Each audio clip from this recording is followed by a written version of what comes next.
Hi there, this is Phil Simborg from the Backgammon Learning Center with a very good and simple lesson about getting off the gammon. Take a look at this position, and you have to assume your red is on roll with a 4-1, and you have to assume that blue will not roll doubles or it doesn't matter, and unless of course he rolls double ones. So you need to get off in 2 rolls. Well, you have a 4-1 to play. It's pretty obvious that your 4 has to be to the 12 point. The question is, do you slot the ace point or do you continue? Think about it. Do you know the answer? If you want to take some time to work this out and think about it, you can pause the video. Well, the answer is that you continue.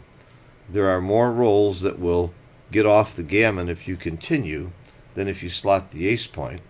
Let me just show you what Extreme Gammon says. It says that you will get gammoned 54% of the time instead of 90% of the time. And if you actually go through all the rolls and count the rolls and the difference, which I'm going to show you a shortcut to do that and a way to test it in a minute. But let's talk about how you would play some different positions. Now let's take your, by the way, the same thing would apply anytime if you were rolling a 6-1, a 5-1 from here, or a 6-1 from here. The question is, when you get to the 11 point, or when you get to the 12 point, you're better off continuing instead of slotting the ace. Now, what about if you are one closer and you get to the 11 point? Are you better off continuing to the 10 or slotting the ace? What do you think? Again, you can pause the video. Well, the answer is it doesn't matter. It's a tie. When you get to the 11 point, either one, you're going to get gammon the same number. There's the same number of rolls whether you slot the ace or not. Now let's go one step closer. When you can get to the 10 point, are you better off continuing or slotting the ace? This is where it swings. The 10 is the magic point. This is where you're better off slotting the ace, and you'll get gammoned a lot less. Look at this. You're going to get gammoned 30% of the time instead of 90% of the time. So let's take a look at this situation, first of all, where it is right to slot the ace. If you didn't slot the ace and you continued, every roll with an ace, including double aces, would get you gammoned. And if you go to here, every roll with an ace, you get off, except for 2-1. And all other rolls will get you off. So another way to find out what's right and why it's right and see which rolls, of course you can go through all the rolls, but one thing you can do is make the play. Let's go back to the first play where you came to here and decided to continue, which was correct. Let's take a look. If you didn't continue, how many, well, let's say you did it right, you played it right and you continued to the 11 point, how many rolls will get you gammoned? It's very easy. You make the play, you take the 2 checkers off for blue, go to Analyze, Dice Distribution, and you can see exactly which rolls miss. Obviously, every roll with a 1 plus a 3, 2, 4, 2. So here's 2, 4, 6, 8, 10, 12, 14, 16, 17 rolls where you will miss. Or you can count the rolls that win, which is 19 rolls. And by the way, if you're a beginner, notice that 6-1 I'm counting as 2 rolls, and 5-1 is 2 rolls, and 4-1, 4-3 is 2 rolls, because there are 2 ways to roll a 6-1. You can have a 6 on the dice on the left and a 1 on the dice on the right, or you can reverse it and have a 1 on one dice and the other dice, and 6 on the other dice. So you can see that there are 17 rolls this way, and had you made the other play of slotting the ace, you can count the rolls that miss, and you're going to see there's more. Go to Analyze, Dice Distribution, and you can see there are more red in the red, more bad rolls. There are 2, 4, 6, 8, 10, 12, 14, 16, 18, 20, 21 bad rolls instead of 17. So 4 more rolls, you're going to get gammoned if you slotted the ace.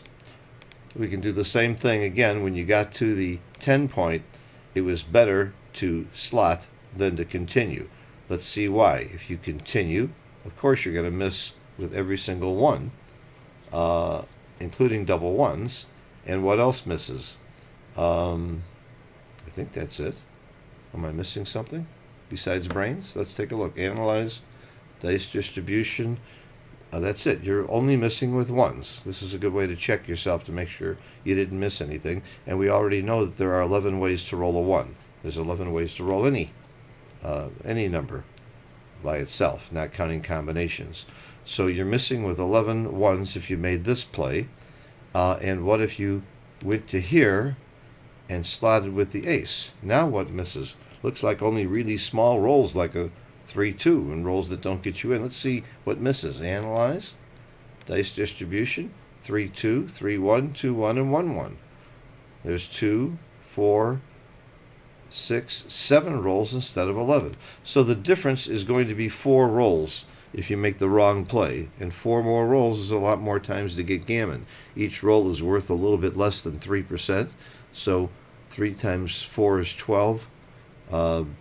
And so that's around 11% or so more if you make the wrong play. Now, there's lots of people who approach this game saying, "Oh, 11% is not much, don't worry about it." And you're right, 11% isn't that much. Go ahead and make the error, and please play me for money as much as you can, and I'm going to take you for a lot of money if you don't care about making 11% errors, because it's not just one 11% error. If you make an 11% error here, an 11% error there, and another one earlier in the game, and another one there, before you know it, you've given me 40% more winning chances. And some of your errors are going to be more than 11% if you're the kind of person that doesn't look at these details. Some of your errors could be 20 and 30 and 40% errors in just a single error. It's not that unusual. So here's a very good, simple lesson to remember. When you get to the 10 point, slot the ace. When you get to the 11 point, it doesn't matter. You can go either way. And just a good, quick lesson. One of many, many lessons that we all keep learning. By the way, I knew this. I learned this years ago and forgot it recently and made a mistake actually in a chouette in Los Angeles last week, and I was reminded, but when I was reminded, I was told, don't feel bad. One of the top giants in the world missed this in Las Vegas and made the same error. So there's a saying that I love. It's not what you know that counts, it's what you think of in time. That's a very, very good saying, and that's the difference between skill and knowledge. I tell people I can give you knowledge and give you the information, but unless you actually take the time and effort to apply it when you're playing, you don't have the skill. The knowledge doesn't do you any good without the skill to bring it up. And I certainly did lack the skill the other day when I just quickly made the wrong play and did not slot the ace in this exact situation. And why am I making this video? Because I like to share my knowledge. I like to show you the importance of studying and learning. And also, I want to show you how stupid I can be sometimes, because I don't think I'll make this mistake again after making this video. There's another good saying I like: you teach best what you most need to learn. And I think I've learned a lot, and my game improves a lot simply by teaching.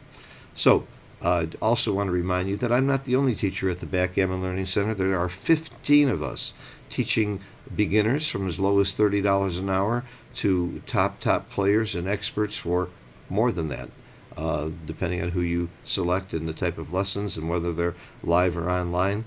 And I'm very proud to say that Mochi and Michi are part of our teaching group, two of the best players in the world, along with Stick, John O'Hagan, Perry Gartner, David Presser, Dennis Culpepper. The list goes on and on. Fernando Newmark, of really, really great, and who did I miss some? Steve Sachs, really, really great top giants and players, but they're also all very, very highly skilled, qualified teachers.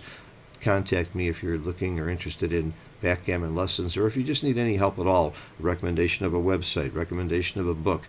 I answer dozens of emails a week asking various questions. Where should I play? What's the best way to learn this or that? And I'm happy to help. Thanks for watching. Bye-bye.